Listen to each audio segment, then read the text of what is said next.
할렐루야. 오늘 이 시간은 성령 충만한 사람의 특징에 대해서 말씀드리겠습니다. 한 4가지 정도로만 요약해서 말씀을 드릴 텐데 여러분들이 잘 소유했으면 좋겠어요. 내가 하나님의 영이 충만하게 되어지면요, 그동안 내가 두려워서 복음을 증거하지 못했던 사람에게도 복음을 전할 수 있는 용기가 생깁니다. 예수님의 제자들이 그랬잖아요. 주님을 따라다니면서도 그들이 성령의 충만함을 받지 못했을 때 두려워 떨었어요. 그런데 마가의 다락방에서 기도에 힘써서 하나님의 영이 충만하게 임했을 때에 그들은 담대히 나가서 복음을 증거할 수가 있었죠.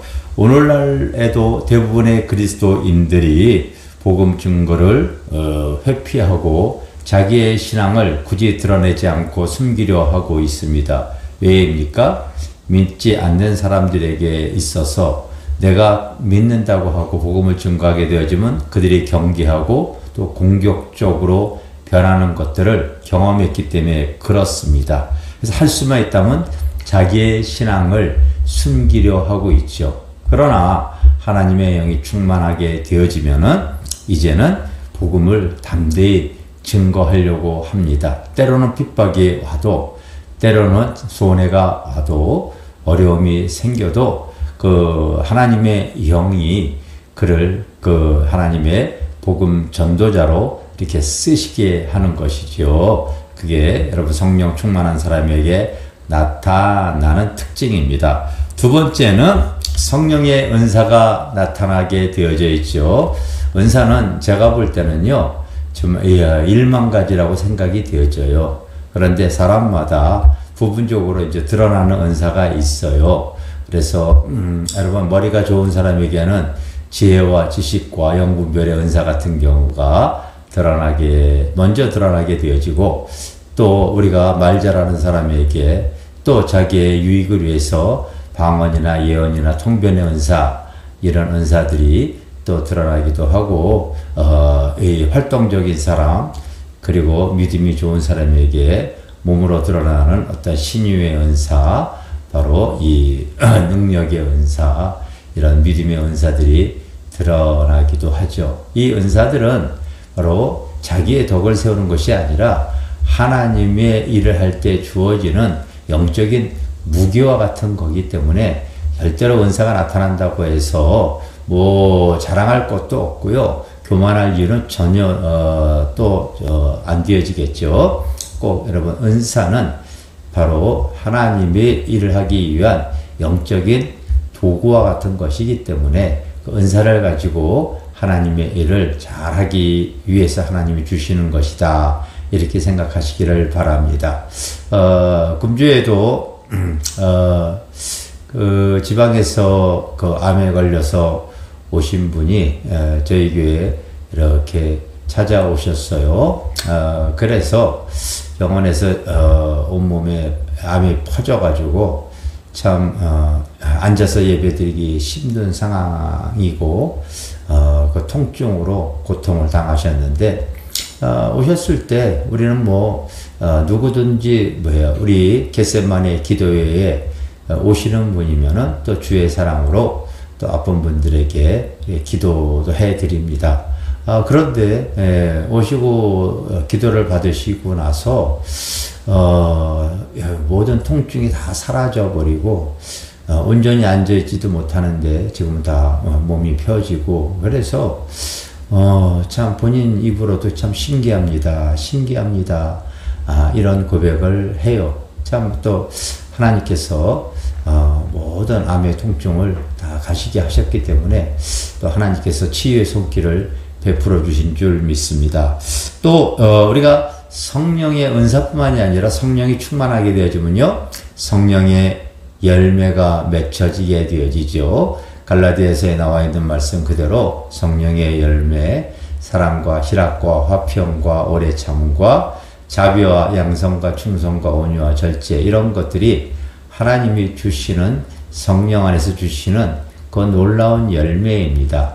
제가 성도들에게 이 성령의 열매가 각각 다른 것이 아니라 그 갈라디아에서 보게 되어지면은 그 그 원어에 그것이 단수로 표현이 되어져 있어요. 그 사람이 예수 안에서 하나님의 영이 충만할 때 그 상황에 맞게 사랑이 맛을 느끼게 되어지고 바로 평강을 느끼게 되어지고 그리고 온유함을 갖게 되어지고 그 상황에 맞게 성령의 그 맛들이 참 이렇게 맛보게 되어지는 참 은혜가 흐르게 되어져 있습니다. 이게 성령 충만한 사람을 통하여서 맛볼 수 있고 느낄 수 있는 것이죠.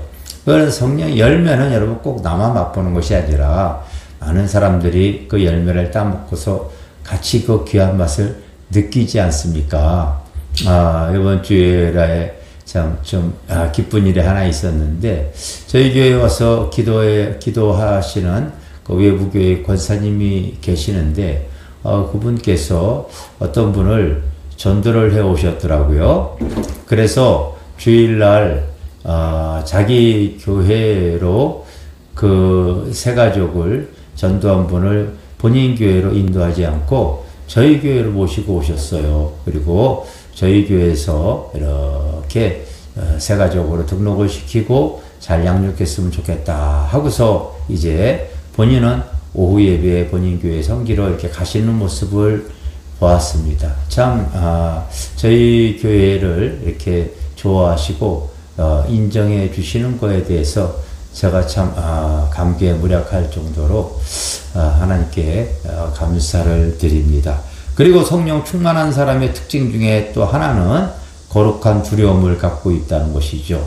내가 죄를 짓거나 하나님 앞에 교만하게 되어지면요, 하나님의 영이 근심하고 때로는 하나님의 영이 소멸이 되어질 수 있다는 것을 압니다. 그래서 바로 하나님 앞에 자꾸 불순종하고 죄를 짓게 되어지면요, 성령이 감화감동이 되어지지 않죠.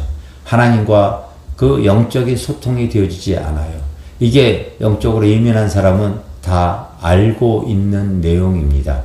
그래서 죄를 짓거나 하나님 앞에 불순종하게 되어지면 성령은 바로 근심하고 그리고 이제 자꾸 불순종하게 되어지면 더 이상 소통이 안 되어지는 걸 알기 때문에 바로 영에 충만한 사람 보면은 하나님의 영이 충만한 사람은요, 하나님과 항상 소통하기 위해서 영적인 예민함을 갖고 거룩한 두려움으로 바로 이렇게 나아갑니다. 그래서 혹이라도 내가 하나님이 기뻐하지 않는 모습을 또 행동을 또 죄를 짓게 되어지면 하나님이 성령의 거두어 가실 수 있다. 여러분, 다윗이 바로 죄를 졌을 때에 하나님 앞에 철저히 회개하면서 시편 51편에 제발 좀 주의 성령을 거두어 가지 마십시오, 이렇게 고백했던 것 기억하시기를 바랍니다.